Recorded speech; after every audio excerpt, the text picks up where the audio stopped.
Hello and welcome to Shadow the Stereotype, where the intention is to empower Black men to live extraordinary lives.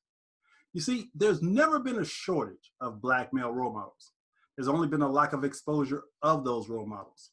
So the intention here is to showcase and highlight men of color who are doing amazing things in the world. And joining me today is a guy who is doing just that. His name is Mr. Shay Brown, and he is the happy entrepreneur. And he is blowing up stereotypes in a lot of different categories. So it is my pleasure to welcome him to the show. Hello, Shay. How you doing this evening, man? Well, it's a great day, Coach Michael Taylor. Thanks for having me on Shattering Black Male Stereotypes. You know, it's really amazing. I want to also recognize all of your listeners who are listening right now and all of your viewers who are watching and listening right now. Thank you so much for giving us of your time, and to you, Coach Michael Taylor, for having this platform that allows these type of messages, these type of stories, this type of experience to be shared with the world. You know, it's one thing to have a vision, Coach Michael Taylor. It's another thing to actually put it together. So thank you for all you do, man. We need many, many more Coach Michael Taylors in the world. There you go. Well, we're going to talk about entrepreneurship, which is your specialty. But before we go there, I want to just kind of jump into some icebreakers. So first of all, tell us where you're from and a little bit about growing up. What was that like? Sure. I'm from Washington, D.C., and I grew up one of three children. Now, I got to say one of three children because I grew up in Dale City, Virginia, and Washington, D.C., right? My parents divorced at a young age, so I bounced back and forth from Washington, D.C. to Dale City, Virginia, by the way. I have one brother, Kwame Brown. I have two sisters, in Jerry Santana and Kimberly Cobb. So I was blessed to grow up raised by my mom and also by my dad. My dad was one of those guys that would pick us up every Saturday. Now, here's the cool part, and I'll turn it over to you, man, that I learned from my dad is that my dad didn't have a car. And my dad would always get either a ride or he would get a taxi cab from Washington, D.C. to Dale City, Virginia, which is about 45 miles. And, you know, when you think about 100 years ago, it seems like it was that long ago, what that was like, I didn't appreciate it then of what he would go through just to see us and we could spend time with him so we could have exposure to what you do, which is other Black men and other Black women and what they were doing. So I grew up that way. And see, and what I love about that is, see, that's also shattering the stereotypes, because we hear so many times Black fathers who aren't involved with their kids. And now here's your dad making these sacrifices to make sure he stayed connected to you, which is awesome. And that's really what this show is about, showcasing and highlighting and eradicating the stereotypes about us as Black men. So thank you for sharing that story. Now, with that being said, name a woman who has inspired you to be who you are. Yeah, I would mention Dr. Cammie B. Jeffers, which is my mom, by the way. And the reason my mom inspires me so much is she did a couple of things that were against the norm. One of the things she did, again, almost 50 plus years ago, is she started a church. So here she is, a woman that is a pastor of a church. Now, we know the challenges that women have dealt with historically throughout history and still struggle with today. But back then, that was different. And it was at a time where I could hear the comments, I could hear people talking about it, but yet she had a calling. She had a belief, and she was willing, I'm not gonna say to fight against the norm, but to follow her calling. And she said, you know, my sheep are listening for my voice. And that was her view of the world. And so I had to go out there and I've got to make sure my sheep are taken care of. And so I admire her for that, but also admire her for a single mom. And she did get remarried and had a stepfather. And I wish I could say my life was perfect, but it wasn't. There were things went on in the home that no kids have to deal with, especially any kid at all, Black or white, especially a Black child. But my mom fought through that. And so the irony of the story, the reason I admire my mom is that on the one side, you would think that everything was going just fine because here's a church woman with a church husband, but yet behind closed doors, things were happening from an abuse perspective to her that shouldn't have been there. But she never let that hold her back. And she always instilled in us the value of respecting other people, the value of helping other folks. No matter what your situation is, you still have a gift that you can help and do things for others. And yes, she's gone on to start her own company. Yes, she has a H.E. Wood Bible Institute, and she now gives folks degrees and all that kind of stuff. But I admire her most for when I watched her as a young woman, or me as a young kid growing up when she was like younger, dealing with what she had to deal with. And that taught me that life's not always perfect, but you keep on going. That also taught me that when you have a belief in something that you know that is right, you do it anyway. And that also taught me that you will make sacrifices for your kids. And I don't have time to get into the stories as parents that are out there, you know, you do that you don't really appreciate until many years later. So I'm blessed. My father's no longer with us. His name was Marshall Brown. He passed away May 2nd, 2017, but Mother Dear is still here. And so if there was one person that I admire, it is Mother Dear for what she did for me, but what she did for countless other folks, which at the time I think was really crazy. But I see now she had a heart to give and a heart to serve. And that's who I admire most is Mother Dear. You know, it's interesting because my mom, similar to yours, I was a single, my mom was a single mother with 6 kids living in the inner city projects of Corpus Christi, Texas. Mm-hmm. And what I remember most about my mom is that I can't remember a single time when I heard my mom complain about anything. And we were the poster children for poverty back then. But my mom always had this positive attitude. And I know that attitude is in my DNA. And so I am, like yourself, just so grateful for my mom and her guidance that I am who I am because of her. So I can definitely. Yeah, without them, that would be case. The turning point for me, I would say, one of the defining moments with Mother Dear when we was at Garfield Senior High School down in Dale City, Virginia, and we were there talking to the counselor. And I was a bad kid, okay? I was a bad kid. I didn't get good grades. I would skip school. I would get in a little bit of trouble, okay? So I was voted probably likely to fail. And I'm there with Mother Dear, and we're there talking to the counselor, and the counselor made the strong recommendation that I should go get a trade because there was no way I was going to college. And my mother in that moment, and it's not often, but I saw her flare up and say, don't tell me what he can't do. He will go to college. He will get in. And the look on my counselor's face was like, lady, you need to stop really playing. And I'm thinking to myself, no, I have no intention of going to college. But it was in that moment. That was one of the defining moments that I saw her stand up and say, you can be anything that you want to be.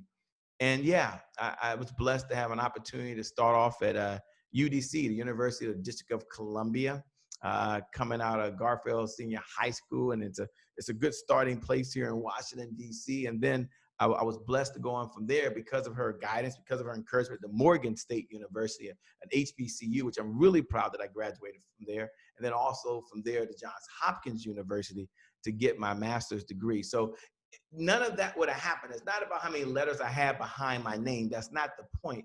The point is the defining moment was Mother Dear making a stand that something was going to take place no matter what anyone told her. And she believed it, even when I didn't believe it. So what's my point? My point is sometimes you need others to believe in you before you believe in yourself. Yeah. And that's why I admire her so much. Now, you like movies? Yeah, I watch movies. Absolutely. All right. So name a movie that you love and tell me why you love it. Remember the Titans. Oh, I love Remember the Titans. I've seen that movie so many times. I recall when I was going through my second divorce. I'm on my third marriage, by the way. So I'm married, happily married the woman that I was in love with in high school, although she wasn't in love with me and didn't know it. She was a cheerleader, by the way, on a cheerleading squad, and I wasn't a football player. Kevin Hart hadn't made us short guys cool yet, okay? But we cooked up again almost 20, 30 years later, and nice. God bless her, we were able to make it work. But I was going through my second divorce there, and I remember going to the movies and watching Remember the Titans. And what I admired most about that is I admired seeing in the face of adversity. I admired how Denzel Washington at the time reached down in himself, and he never lost faith in not only what he believed in, but the people that were supporting him. And I needed that support at that time. My friends, my fraternal brothers, and others were like a supporting cast. And at the time, I didn't want them to know what was happening. My pride had gotten in the way because I said to myself, okay, here you go again, going through a divorce. I wasn't quite 30, okay? Jeepers. And yet I'm finding myself again going through a divorce. And to know that I failed, to know I couldn't make it work was so ashamed. But watching that movie, I said, you know what? With the right team, you know what? With the right play, you know what? This person has to deal with stuff that I don't have to deal with. Everything I'm dealing with is in my head. No, he in that movie had to deal with racism. Absolutely. He in that movie had to deal with certain character types that were taking place that was fighting him. And yeah, he had to grapple with what was inside of him, whether he should continue to do the right thing or walk away, which he could easily have done. And so I looked at myself and I said, well, you know what? If he can do it, so can I. And I want you to think about your own life. Think about what adversity that's in front of you. Think about what challenges that are put there in front of you. And maybe you're going through a bankruptcy and you're ashamed, but if someone else has done it, so can you. Maybe you're going through a situation where you're dealing with your weight and you're trying to exercise, trying to get your health back together, but you're failing at it. Matter of fact, you had cake and donuts today. But if someone else can do it, so can you. And so I Remember the Titans, and that's the impact it had on me. The movie had so many other plots and so forth, but for me, every time I watched that, I kept saying, I can do this. Yeah. I can do it. It's all in my head. Absolutely. Yeah, I love watching that movie when I see all the chaos that's going on in the world right now with racial relations and so forth. I can always go to that movie and get a sense of we can work together as a race, as a human race, to come together to figure out how to move past, all this separation and belief in separation and who we are. So that movie always sort of just keeps me grounded in what's possible and how we can overcome all the racial challenges and tensions that we have in our world today. So it's a feel-good movie for me. Yeah. So now, if I gave you a magic wand, and with this magic wand, you could create anything your heart desired, what would Shay Brown's life look like 10 years from now? 10 years from now, I would want three things to really going on in my life. If I could wave a magic wand, the first thing that I would want is I'd want to be getting as much joy out of life as possible just for me. I mean, just for me. When I say joy out of life, yes, I want my faith because that has to be there. And yes, I want to make sure that I have my health because that has to be there. But I also want to make sure that I'm getting joy doing what I want to do when I want to do it. And that's the first thing that I want. Just get a little pleasure out of life, to get out of joy out of life. Yes, have my agility. Yes, have my energy. But more importantly, have the joy that's on the inside that maybe others can't see, whether I'm smiling or not, but it's there and I feel good every moment that I wake up. That's the first thing. The second that I would want is I'd want the nucleus of my family to stay where it is now. I'm blessed. Mother dear, I'm very close to. I have two adult children. They're 28 and 30 as of this recording right now. And I'm very, very close to them. My oldest son is getting married. He just signed a contract that was accepted on a house that I couldn't even afford. I mean, think about that. His age, 30 years old. Who buys houses like that? Now I see why my parents thought I was freaking crazy. But I'm seeing him doing it, and it makes me feel good. And then my other son, who's starting his own business, and still here with me now, although I said they would never stay with me. You know what? I did tell them when they leave and go to college, which one went to Clark, Atlanta, and then transferred to Florida A&M. And then my oldest graduated from St. Augustine, another HBCU, by the way. That's 3 HBCUs. You know where I'm going with this, okay? But to have that closeness, to have that bond, have them still talk to me about what's going on in their life, I would want that to be there. And yes, of course, my wife I want to be connected with, but to me, it's family. And seeing family in a position where they have their health, they have their faith, and they're doing what they love. And then the third thing, if I could wave a magic wand, is that I'd want to be able to take all of the experience that I've had and turn those into lessons that add value for other folks that I come across. Because I believe 10 years from now, then I'll be on the other half of my life where I'm not going anywhere yet. Don't get me wrong now. I ain't going nowhere. As I tell myself, I ain't going nowhere. But every time I have a conversation, I'm planting a seed with someone else of what's possible. Every time that I'm in front of an audience, or every time I'm on a conversation like this, it's changing someone else's life. So if we can do that, we can do that. That's what I want. Now, there's other things in the world, but first I want to take care of home. First, I want to take care of family.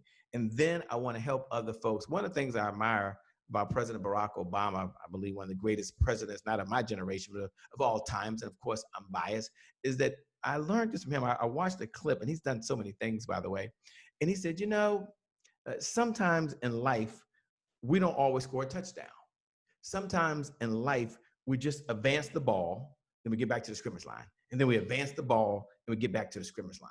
And so what I would want to happen is every time someone comes in contact with me, one of my recordings or anything dealing, something I've written, that I'm helping that individual advance the ball towards their dream, towards their vision, and towards making this world a much better place. See, that's what I want from 10 years from now. The money will come, okay? One of my favorite sayings I love to say, and it's a Shayism, which is, don't chase the money, add value, and the money will chase you.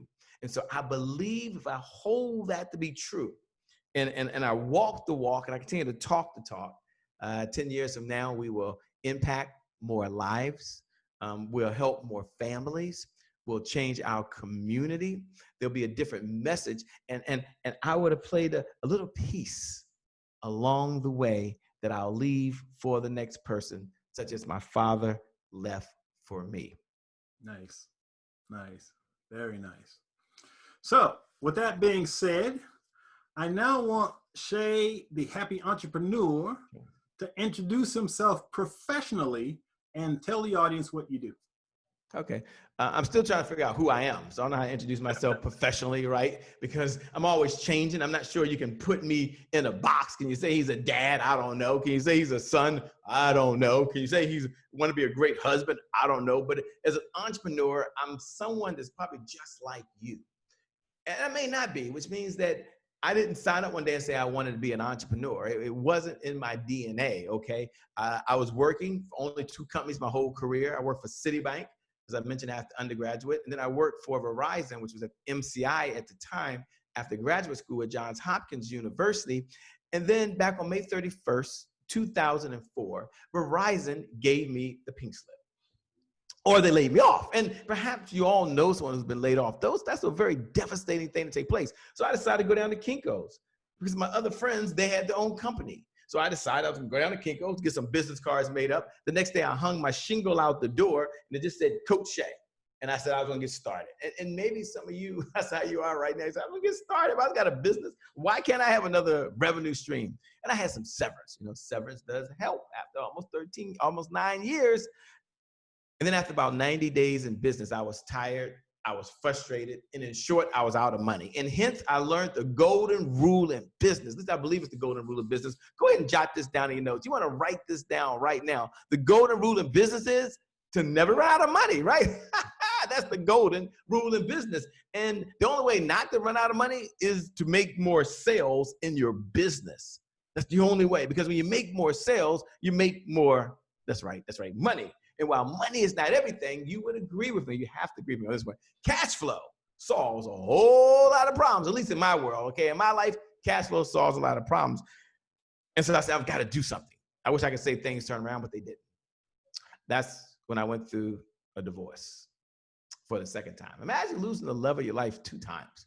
Going through a divorce is traumatic. It really is. And you don't have to go through a divorce. You might have been in love with someone. You might have been dating someone. You might have thought that was the one, and the person says, I'm out. What the heck? But I understand now when you are spending the family money, it can put pressure on the relationship. I can understand now when you're focused in one area and someone's focused in another, things just don't work out. So let me wrap the story up. So I'm going through a divorce. I don't have any clients.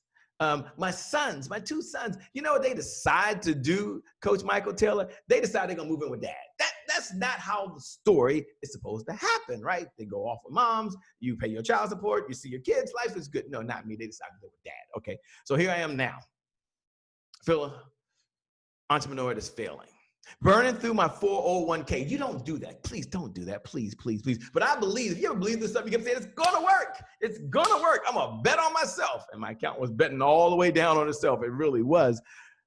But then one day I'm upstairs in the office like I am right now. And my son's come running upstairs and says, Dad, Dad, Dad. I said, what? They said, someone's still in the car. What? We run back down the steps. I look out the window and there is my Lexus truck. I love that Lexus truck, by the way. 470 series is being taken up. And as soon as the car is being taken up, I do like this to the guy. He gives like that to me. We give it the secret nod. I turned to my sons and I said, don't worry. The car is just being taken to the garage. I lied. And that was a defining moment for me. I had what I call the never again moment. Now, have you ever had the never again moment where you tell yourself, never again would I lie to my children?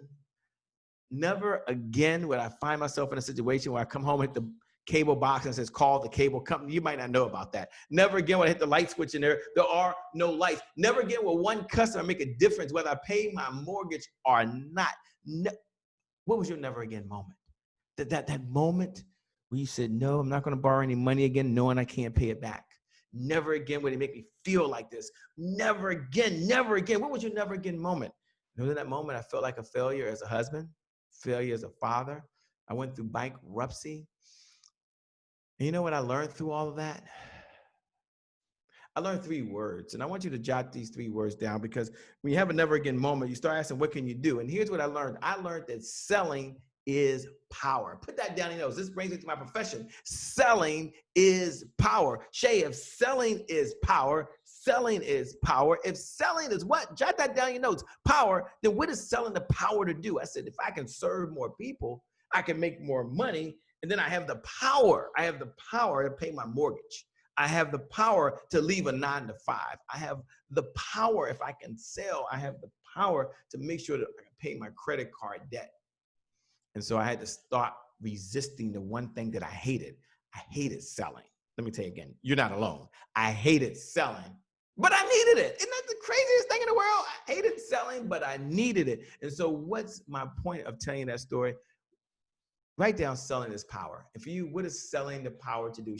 Shay, in 1 minute, which I'll do it, Coach Michael Taylor, tell me how selling is power relates to me and how I can use that so it can help me right now. I'll give you 3 words. And it's what I've shared with many of my clients who had a resistance to selling, many of my clients who were like me. Maybe they didn't go through a divorce, okay, but they were struggling, okay, and maybe they didn't lose their car, but certainly they had spent a whole lot of time and money and weren't getting what they wanted. And they were resistant selling. Here's what I told them, and this changed my mind. It changed the philosophy of my clients, and it's helped many of them. And here it is, 3 words. Jot these 3 words in your notes, because when people hear the word sales, to think of a negative connotation. Think of a used car salesman. You know that guy, don't you? With the purple hat and the yellow shirt and the pink plaid pants and white shoes trying to say something. That's not you. I was at one place and someone said, Shay, how do you know when a salesperson is lying? I said, I don't know. Their lips are moving. I said, oh, this is not good. This is not good. So I had to change this whole paradigm shift. I had to change the whole paradigm. I'm talking, oh my gosh, this guy's crazy. I said, look, selling equals service. Put that down in your notes. Selling equals service. Put that in your notes. My definition of selling is that selling equals service. We're going to serve other people. And when we go and serve first, we sell second. Shay, give me a formula. Here's the formula. Add serve plus add value, and then you offer a solution. So you serve plus you serve, like we're doing right now. You add value, and then you offer a solution. So I said, if selling equals service, and why do I want you to embrace that concept? Because if your bank account doesn't reflect how good you are right now, then it comes down to service.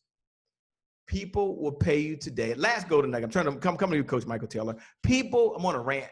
People will pay you today if you help them solve a problem today. As an entrepreneur, you are in the problem-solving business. Shay, I'm not an entrepreneur. What do you mean you're not an entrepreneur? Shay, no. You are an entrepreneur, okay? You're president of company YOU. You are an entrepreneur. And so you're selling every day. I'm not. You are. Okay. Preachers are selling faith every day. Okay. Teachers are selling education every day. Got it, Shay. Parents are selling values every day. The biggest sale you make every day is to yourself. So you are selling your ideas. You are selling your beliefs. You are selling your core values. You are communicating how you can serve other people. So selling equals service. And if you embrace that concept of how can I serve, not sell, then you recognize the selling is power. And when you have the power, now you can leave your 9-to-5. Now you can pay off your credit card debt. Now you can purchase healthcare insurance. Now you can have revenue to purchase the resources you need. So Michael, tell him, come back on you. That's a way to come around to say the person you see today is not the same person that was several years ago. I don't want you to think that I just landed here. I want you to know that there was a journey for me to get here. And my experience can now become your lesson. Take the lesson. It doesn't cost you anything. It costs me some pain, some hours, but not you. No, not you. Well, I appreciate that rant because you actually answered several of my questions that I was going to ask. So thank you for kind of cutting to the chase. So let's go to the next thing. So one of the things that I admire about Shay Brown, and you actually really highlighted it when I asked you what you would do with the magic wand, and you said you wanted to experience joy. So most of my life, I've received a lot of negative pushback, mostly from Black people, because of my optimism, because of my sense and feeling of joy. So I get a sense that you've pretty much always been a positive person. But I'm really curious though, where does that happiness come from? And how do you maintain that happiness that you exude so much? Yeah. That question comes up a lot, and there's 3 answers to that one question. And the way I'll unpackage it is, in the beginning, is part of it is in my DNA.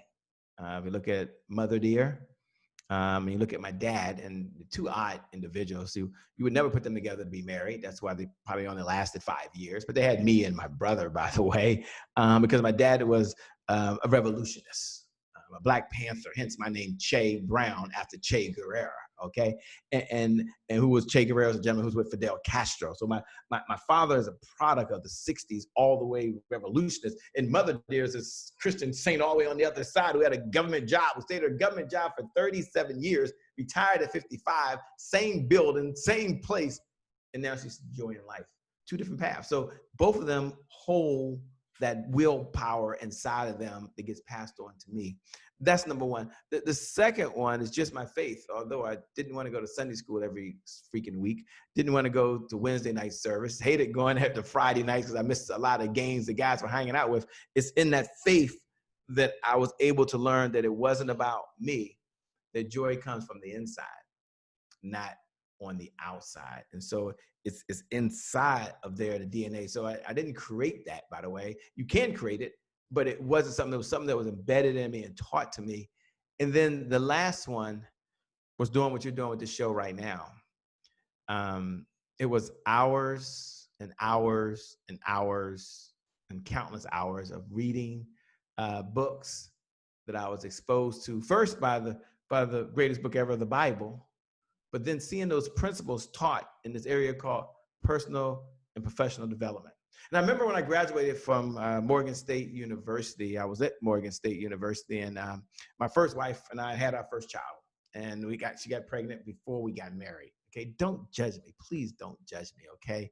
I know I was a senior. She had finished school 2 years older, 2 years earlier. Did I know better? Yes, I'm sure I did. But we had a baby, which is a blessing, okay? So don't hold he wasn't married story. I want to tell you the story so you know life ain't been perfect for me, okay? It hasn't been perfect. But I remember being at the hospital, and she was in labor for 19 hours. And at that time, I had this book that was given to me called Think and Grow Rich, A Black Choice. Now, I had never even heard of Think and Grow Rich, some other Think and Grow Rich. I just had Think and Grow Rich, A Black Choice by this guy named Dennis Kimbrough. And Thomas J. Wilcox, my professor, said, when you get a chance to think, slow down, read this book, man, read this book, read it. Man, I ain't gonna read no book. I ain't got time to read no book. I'm gonna be in the hospital doing things. But guess what I had time to do? Read the book. And that was one of the seeds that was planted that I saw that there was other people who looked like me. Now I went to HBCU, okay? I pledged Kappa Alpha Psi Fraternity Incorporated. So I did the things that I had exposure to, but it wasn't reading that book and hearing those stories and the way he told it that I was like, wow, look at what they went through. I haven't gone through anything like that. I'm about to have a baby. I'm about to get married. And all the shame that I had and guilt went away. And I know you shouldn't say have shame in having a baby, but maybe you never had to call your family member. I've had to do it more than once and tell them, got some news. And it's not the news you know they want to hear, okay? But reading that book, that shame, and maybe that wasn't you. If it's not you, it's okay. That embarrassment went away. And so that was part of the DNA of the seed that after reading books and so forth, they continue to grow, Coach Michael Taylor. And that stayed with me. Yeah, was it already there? Yeah. But what good does it do? And I have, my gardener's been working for 3 days on my yard, by the way, and pulling out weeds and all this other cool stuff because I let the house go. Oh my gosh, I've been so busy. Said I was going to do it. I never did it. You ever said you're going to do something, you just never did it? Yeah, okay, well, I'm that guy as well. And as I watch them do that, I'm thinking to myself, whoa, with all these weeds around here, and the one you couldn't see all the great flowers I had planted before, the one you couldn't see my bush because everything had come over top of it. And that happened sometime in life. The seeds were planted there. And for whatever reason, we haven't watered the seeds. We haven't spent time to nurture the seeds. We haven't given the seeds any sunlight. And as a result, they never fully get to blossom. So Coach Michael Taylor asked me, where does that joy come from? My faith, my parents, and then just flat out studying and learning. And then saying, if they can do it, so can I. And so I started adopting that mindset very, very early on of how I was going to think. I didn't know then. I had no idea I was going to be doing what I'm doing now. This is furthest from whatever I thought I'd be doing, but I'm here. And so that's my story, as they say, and I'm sticking to it. You know, it's interesting because, and I'm a huge advocate of reading and books. I've written 8 books, and my passion in life are books. I love books. And as a matter of fact, I read Think and Grow Rich by Napoleon Hill when I was 13 years old. Wow. And that book literally changed my life at 13. It planted a seed in my mind that whatever the mind can conceive, you can achieve. And I've held on to that belief, that idea, since I was 13. So when Dennis Kimbro's came out, I was like you. I was like, man, finally a brother put the same ideas in a book that we can really relate to see people like us. You know, so I was really excited about that. And obviously I've got that one on my bookshelf behind me somewhere too. So, but I'm glad to hear you say or talk about, from a Black male perspective, one of the things I notice is that we sometimes have a tendency not to allow ourselves to express joy and happiness. And I hear a lot of times, you know, there's this attitude that, you know, life's a struggle and we've got all these things against us. And there's this mindset that keeps us from experiencing joy. If we don't allow ourselves to shift our mindset, to change our inner narrative about ourselves, we'll never experience that joy. Now, my area of expertise is the changing roles of manhood and masculinity. And I've been featured internationally, books and so forth and so on. And I've been working really, really hard to challenge Black men to be comfortable talking about how they feel, what's really going on inside of them. And as I'm listening to you, I'm hearing some things that lets me know that as a man, you've taken some time to be self-introspective. So you talked about feeling some shame, which we all have felt shame in some areas of our lives. But it's important for us as Black men to have a conversation about the importance of being in touch with how we feel and to recognize the emotions that are going through us. Now, once again, my area of expertise is the changing roles of masculinity. And in one of my books, I wrote what I call the 5 illusions of manhood. And the first illusion of manhood is, to be a man, you must be non-emotional and disconnected. And it is that illusion that causes a lot of us as men to shut down emotionally. And so from my own experience, I remember when I first began this entrepreneurial journey like yourself, I took a leap, kind of a blind leap out there and quit my job to start a company. And I had no idea what I was doing. But as a result of failing the first time, I had to start doing some deep self-introspective work and to start understanding what was it about Michael Taylor that was keeping him from feeling joy. And here's how it happened. You'll appreciate this story. During the darkest period of my life, I was sitting in my room, sitting at the edge of my bed, looking across the room at my bookshelf. And I happened to notice that every book on my bookshelf had something to do with getting rich or making money. And there were a lot of books on that bookshelf. And as I looked at those books, this question just popped in my head. Michael, what if you took all the energy and effort you've used in trying to get rich and simply figure out how to be happy? And it was that one simple, single question that literally changed and saved my life in an instant. Because I'd fallen into this really deep, deep state of depression. But when I asked myself that question, something in me shifted and I could never put it into words. But all of a sudden, my depression lifted and I had this amazing clarity that I was going to be able to rebuild my life and it was going to become extraordinary. And as a result of asking that question, I stopped reading books on getting rich and making money. Started reading books on psychology, philosophy, spirituality, metaphysics, personal development. And as you mentioned, I studied. I studied me. I learned to understand the importance of getting to know who I am as a human being and what had been driving my behavior. And what I found through this process was that one of the reasons I was so successful was because of a deep sense of shame. And it was this need for other people's approval. And so through this process of my own growth and healing, I was able to move past all that shame-based thinking and heal my heart and get rid of some stuff from my childhood. And I was really able to connect with me. And that's a journey that most men aren't willing to take. And that's one of the reasons why I do this show, because I bring on psychologists and experts and therapists and coaches, and we have a deep conversation about stuff that really matters, which is the heart. And so it's great. And I've always known I was supposed to be an entrepreneur, and it's important to understand the mechanics of running a business and all of that. But I think a piece that's missing for us as entrepreneurs is our unwillingness to look at our own hearts and see what's there and to work towards healing what might be keeping us from feeling joy. Because that's what keeps us from feeling joy. It's limiting beliefs that we have about who we are. It's about unhealed emotional scars that maybe we're carrying from childhood.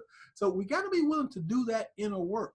And so I just, from listening to you, see, you've done that inner work. You took the time to read and to study and to get to know yourself. And now you're living the dream, if you will. You know, you're happily married, your kids are doing great. And that's the ultimate goal, I believe. As you mentioned, family, that's the goal. So with all that being said, so we talked about, your journey of becoming an entrepreneur. So now I want you to just kind of talk to the people who are thinking about becoming an entrepreneur. Somebody's sitting there watching this right now and they're going, damn, do I really have what it takes to be an entrepreneur? So I want you to speak to that person right now who's thinking about it, but a little unsure about it. Tell them that it's possible for them. Sure. So for those folks that are watching and you're on the fence, right? Should I become an entrepreneur? Should I not become an entrepreneur? Should I do it or should I not? Should I jump in with both feet all in? My answer to you is that you're already an entrepreneur. You're already someone that has to work on yourself every single day. as an entrepreneur. You're looking for ideas and solutions for yourself every single day. The only question really is what problem do you want to solve in the world?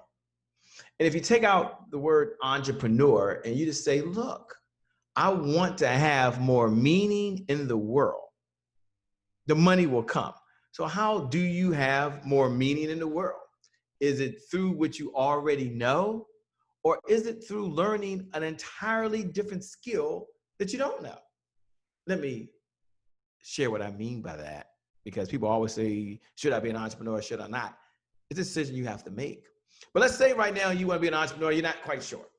And you know nothing right now about, I believe, the number one skill that every business owner needs in order to be successful, and that is really copywriting. You got to learn how to know what to say and when to say it and how to say it, at least have an understanding of it. And let's say you want to go teach something you know nothing about right now. Well, if you take, as they say, an hour a day and you probably go study and you go learn, you go watch videos and you go take trainings and so forth, in about 90 days to 120 days, you can become pretty doggone good. Matter of fact, you can at least understand it. You can become an expert, because there's 3 ways that you become an expert. And jot this down, because once you're an expert, then you can turn into an entrepreneur. Isn't that cool, right? Isn't that like so mind-blowing? Like, you can become an expert in probably less than 90 days. But there are 3 ways you become an expert. Jot this down in your notes just so you have it. And do you have what it takes to be an entrepreneur? Absolutely.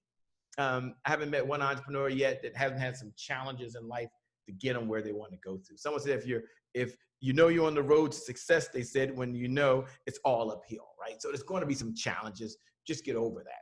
But what are the 3 ways to be an expert? The first way I believe you can be an expert is you can be what's called a reporter. You can go out and you can read every book that you can get your hands on. You can listen to every audio that you can listen to. You can watch podcasts and videos, and you can study a material. So I could learn how to build houses by just reading about how to build houses. Although I've never built a house before. And I can become an expert on how a house should be built and how it should be laid out and what the codes are and so forth. And I can go teach other people to make sure their houses are what? Being built right. So that's one way to be an expert. The second way to be an expert is I could go out and do the work myself. So I can become an apprentice. I can go out and I can go build houses. So as a result of me going out and building houses, I can say, guess what? I'm an expert. How do you know that? Well, take a look at all the houses I built, right? Now, in life, there's duality when you're an entrepreneur. Like, if you're a reporter, somebody might come back and say, well, great, you read all about that, but you don't know any problems that really come up when you really do the work. Ha, ha, ha, because they don't teach you this. That's true. But then on the other side, I can say, look at all the houses I built. Look at what I've done. And someone says, well, I wouldn't do it the way you do it because you do it too hard. That's not the right way. There's always going to be that person that's out there that's going to say that, but still you're an expert and you can go make money as an entrepreneur building houses. And then the third way I believe you can become an expert is you can start teaching what you know to other people, because there's a different level of understanding. There's another level of distinction that takes place when you go teach that which you know to someone else so they can implement it. And so you could have never played basketball, professional basketball a day in your life and still win the NBA championship. And go look at history and look at Miami Heat. You can go look that up, by the way. It's a guy that went out there and won a championship, never played the game in his life. Some of the best coaches weren't the greatest players, by the way. And so you can go do that. And those are 3 ways that you can go be an expert. And if that's what your heart is desiring, that you want to go serve in the world and you want to take the gifts and talents you've got and share with someone else, then there starts. I did say start. Did I say start? Yeah, you said start. Great. There starts your entrepreneur journey. Now, there's some other pieces that are involved along the way, but if you start off with the intention that I'm showing up to outgive everybody else, I'm showing up to give more value than everyone else, then you know what you can do? You can go out there and you can be an entrepreneur and you can get started. Now, you can do this. Now, will it be perfect? Absolutely not. Will people make fun of you? Sure. You know how I got started really teaching sales? Well, I'll say this, because I did talk about my faith, right? You don't have to be a faith person to relate to me, by the way. You really don't. But you know, they say that the preacher, see my mom and them say all this, whenever the preacher was preaching hard and he was preaching on the topic, they say, they're going through something. They must be going through problems in their marriage right now. They have problems with alcohol right now because they teach and preach as hard of the challenge they're going through. And so as life would have it, years later, when I started learning about selling, I started showing up and asking if I could teach people what I know. Some said no, some said yes. I did a lot of it for free, but I was teaching it because I was trying to live it and do it and teach it at the same time. So that was something that I hated. I started teaching it so I would get into the skill set of doing it. And you can do the same thing. Absolutely. See, so if you do that, then yeah, you'll be an entrepreneur, but more importantly, you'll change lives and you'll change businesses. Yeah. So let me reframe being an entrepreneur. Here's Michael Taylor's definition of entrepreneur. An entrepreneur is simply someone who receives compensation in exchange for a product or service. Mm-hmm. So think about that. Compensation comes in different forms. There's what I call financial compensation, there's emotional compensation, and there's spiritual compensation. So, as an entrepreneur, as a human being, if you're providing something and in exchange you're receiving compensation, then actually you're an entrepreneur. So when you think of the word entrepreneur, you may have this vision of having an office with tons of people and that's what makes you an entrepreneur. No, an entrepreneur is simply someone who receives compensation in exchange for a product or service. Now, let's talk about the word expert. There's a guy named Brendan Burchard who I follow, and he gave the best definition of an expert I'd ever heard. He says, an expert is simply someone who does 3 R's, the 3 R's he calls them. They research, they report, and they create results. So if you're willing to research, as Shay was saying, learn.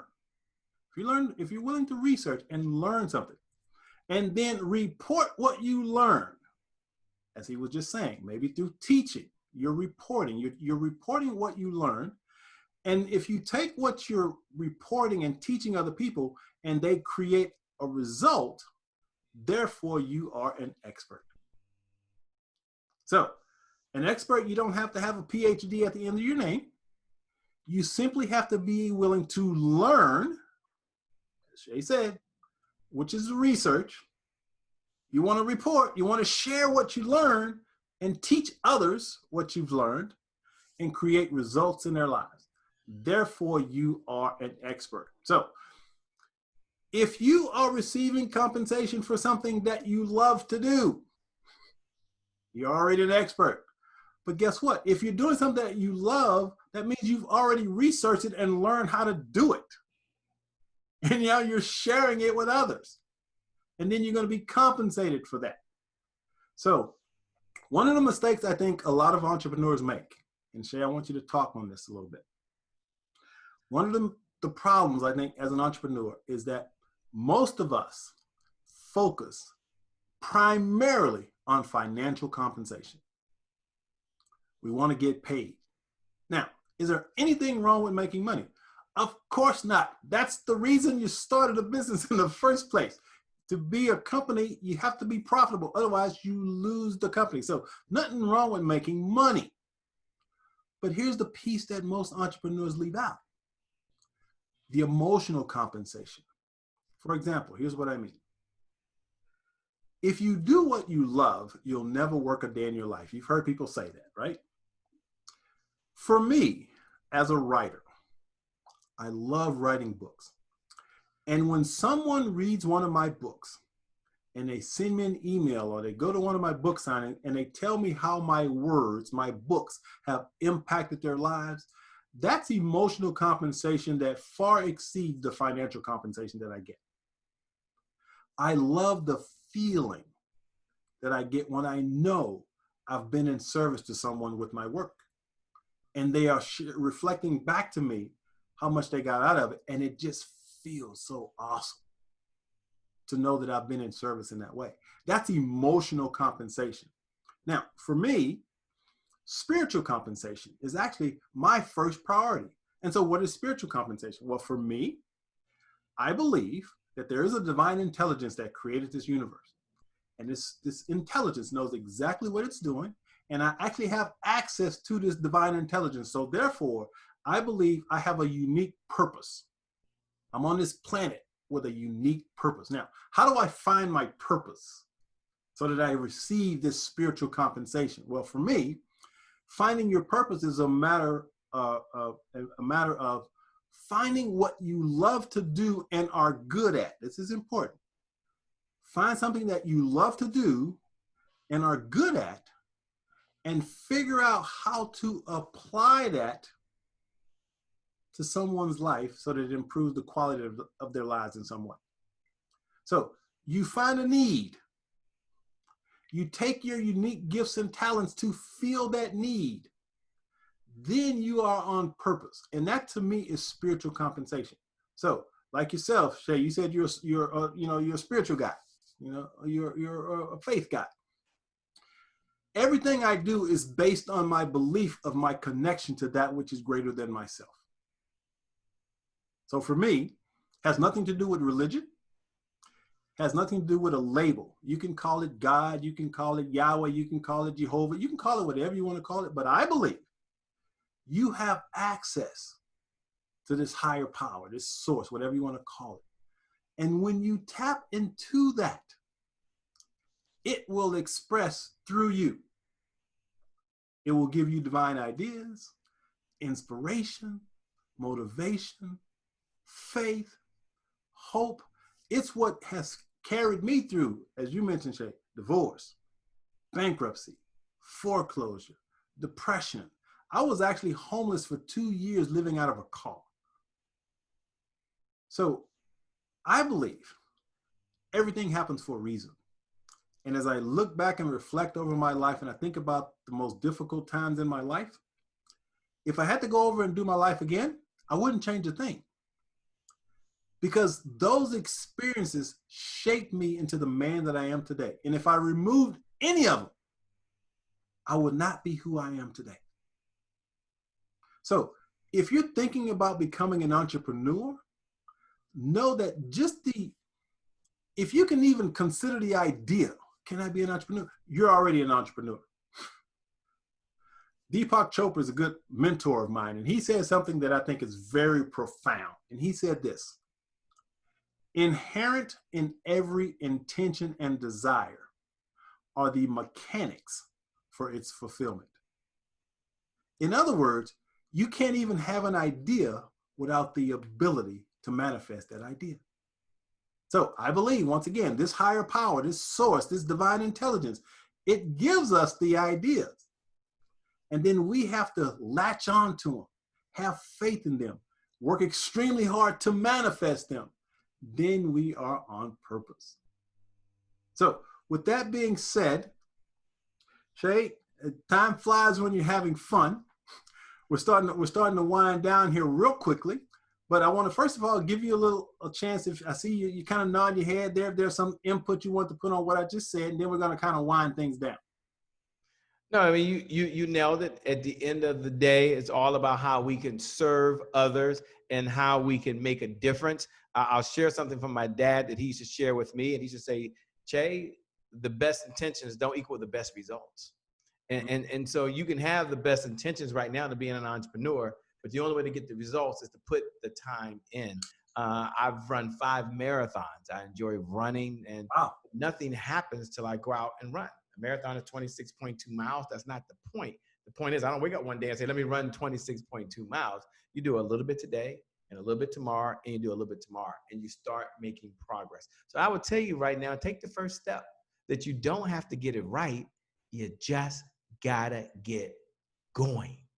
And if you do that, once you get going, then I'll say the next step is to make sure that you put the right team together to work with you. And you don't want just any team, because anybody can have a team. But in order to win a championship, you've got to have some Hall of Fame players.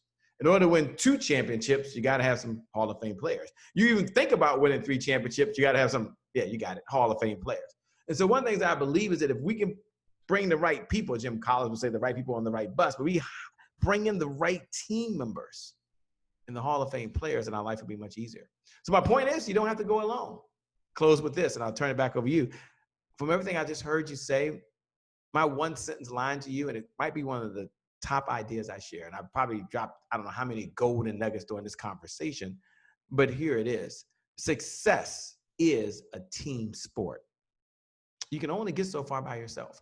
And that's what I would share with you. That's the message, whether you're going to be an entrepreneur or not in life, but let's just say as an entrepreneur, success is a team sport. So yeah, look at yourself, be introspective, but start looking around at the team of people you can work with to achieve what you want to achieve, because your vision is much bigger than you.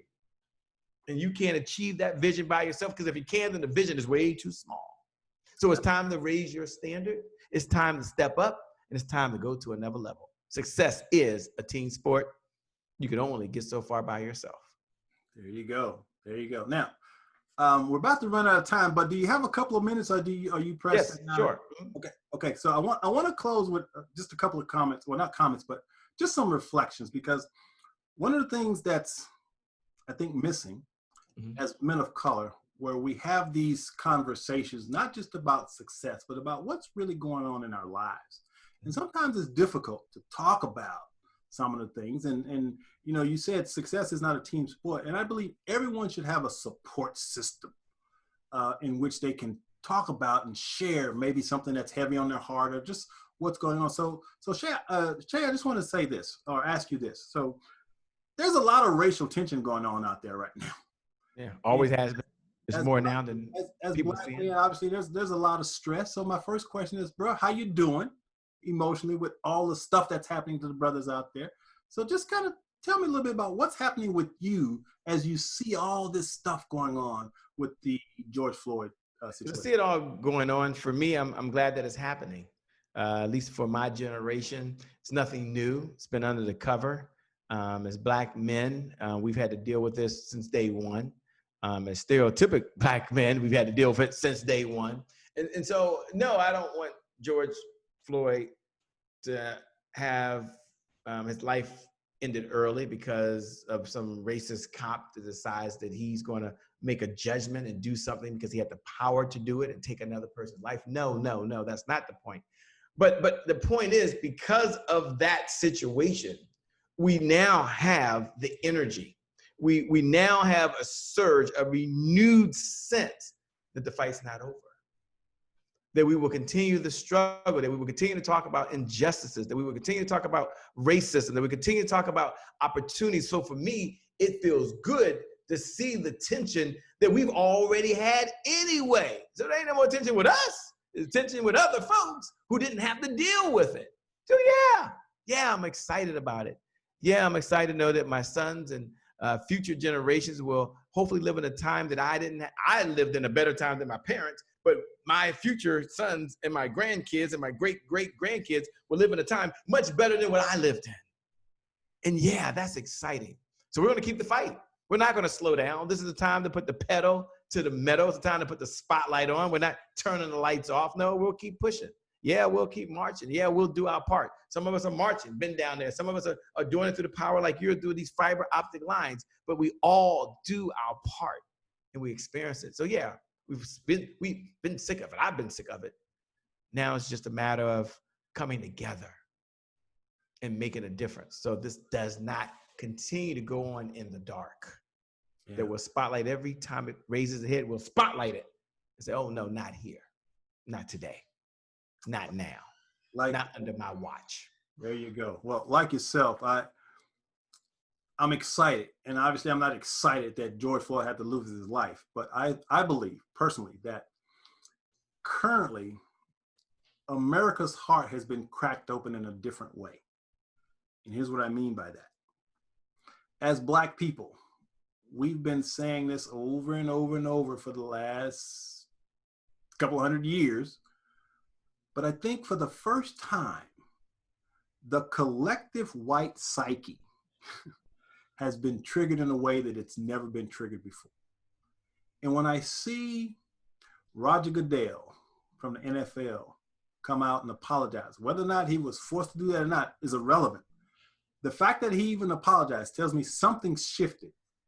When I see, are you familiar with Vidor, Texas by any chance? Jay? Violet, Texas? Vidor, Texas. No. Okay. Vidor, Texas is or has been one of the most racist cities in Texas, right? So not too long ago, they still had active KKK halls. I mean, literally, you could go out there and film these guys, right? Vidor, Texas is where two white men drug a black man behind a truck. Oh, I remember that, yeah. And killed this brother, right? But did you know that they had a Black Lives Matter march in Vidor, Texas? Wow. Now think about that for a moment. Well, that's kind of like going to Mississippi back in the day. Yeah, so something's happening. And again, as the optimist that I am, I say it's good.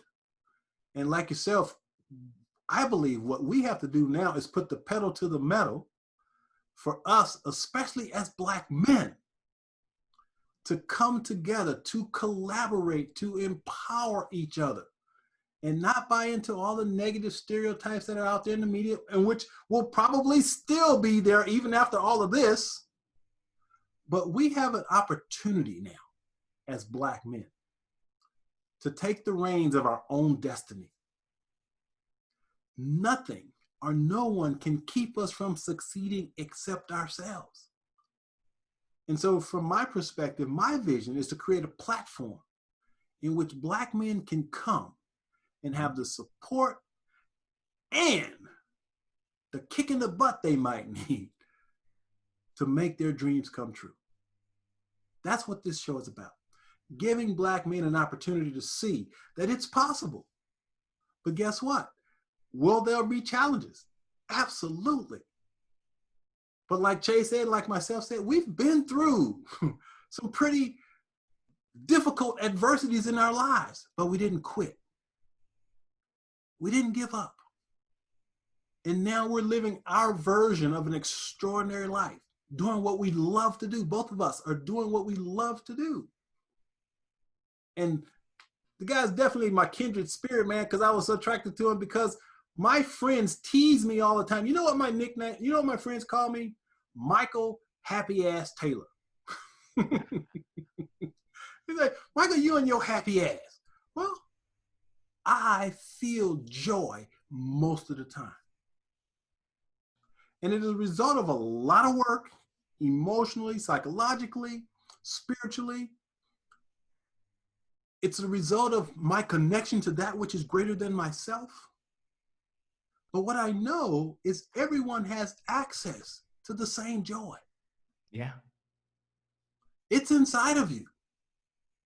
It's your responsibility to figure out how to tap into it, how to access it. And that's your work. So with that being said, Mr. Che, I want to give you an opportunity to any closing thoughts that you have, just to share with the audience based on what we said today or whatever comes to mind. What's the word of the day? What's the empowering message you want to leave the audience with today? You know, the power message that I want to leave, if there's a message that I would leave right now, and that message would be one of our core values that we hold dear to us. And that core values is this one statement that today is my January 1st. Today is my January 1st. You can write that down in your notes. Today is my January 1st. And that's an affirmation. That's a core value. That's a belief. And today is my January 1st represents one of those moments. And there's so many of those moments throughout your day where you can make a decision, and that decision could forever change the trajectory of your life. You could make a decision right now that you're going to improve your finances. Today is your January 1st. You get a do-over. You're not going to wait till the calendar says January 1st. You create January 1st in that moment. So as you're listening to me right now, I want you to think, what is your New Year's Day? Like if I was saying Happy New Year to you right now, what would you look back and say, you know what, Shay, this is what I need to do. Today is my January 1st. I'm going to get that business plan done because the best is still yet to come. Today is my January 1st. I'm going to get back on my health diet, Shay. Today is my January 1st. I'm get back on my exercise routine. Today is my January 1st. I'm going to give more back to the community than I've ever given. Now, why do you say that? I don't want you just to say and get emotional. So yes, today is my January 1st. And people get so emotional. Have you ever been at any of our events? And I love that because that's a belief. We even have shirts. Today is my January 1st, but it's on the inside.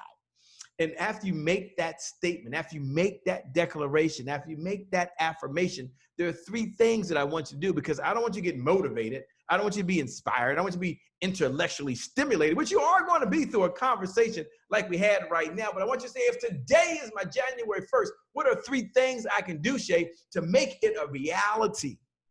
And there are 3 things that I would say that I want you to do right now. And you jot these 3 things down, and then we're done, because today is your January 1st. You're going to have the best day of your life as soon as we finish this. Number 1, I want you to imagine what's possible.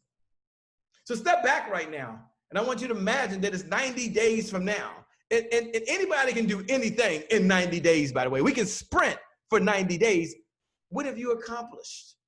What's one of the results that's happened? You're here at Coach Michael Taylor, and you showed up to share what you've accomplished 90 days from now, because today was your January 1st. Imagine what's even possible. Number two is you got to believe in your heart what's possible. Because if someone else has done it, so can you. And the third thing, because today is your January 1st, today is your January 1st, today is your January 1st, then you've got to do the third thing. The third thing is, you got to take action. Take action, because the universe rewards people who take action differently than those that don't. So you don't have to get it right. You just have to get it going. Today is your January 1st. You will make a difference. For you, the best is yet to come, because you've got greatness inside you. You're already incredible. You're already a winner. You're already a champion. Only champions show up at a show like this. Only winners show up. And you may not got the results you want yet, but by the time you get the results, that's just recognition for the work that you've done. So you're a champion right now. So I would tell you that I believe in you. I would tell you to keep putting one foot in front of the other. I would tell you to hashtag stay the course, and that this is your year. With that being said, today is your January 1st.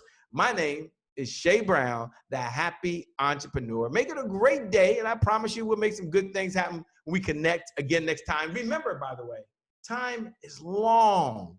Life is short. Live in the moment and make it count. Michael, thank you so much for having me on this show. Man, I certainly appreciate it. Shattering black male stereotypes. And thank you, the viewers, for tuning in, for watching. Keep showing up. Like, this isn't the last. I'm just one little piece of the pie. Keep showing up. And Coach Michael Taylor, keep doing what you're doing. We need the show. We need your message. God bless you all. Gotcha. Now, peace. How can people find you, Mr. Shay Brown? The best way to find me is you can go to www.happyentrepreneurshow.com. www.happyentrepreneurshow.com. Again, www.happyentrepreneurshow.com. That'll take you to our Facebook business page. Stay in the conversation with us. There's no cash app needed, okay? There's no credit card needed, no swiping to see. You just show up and enjoy life. Be there.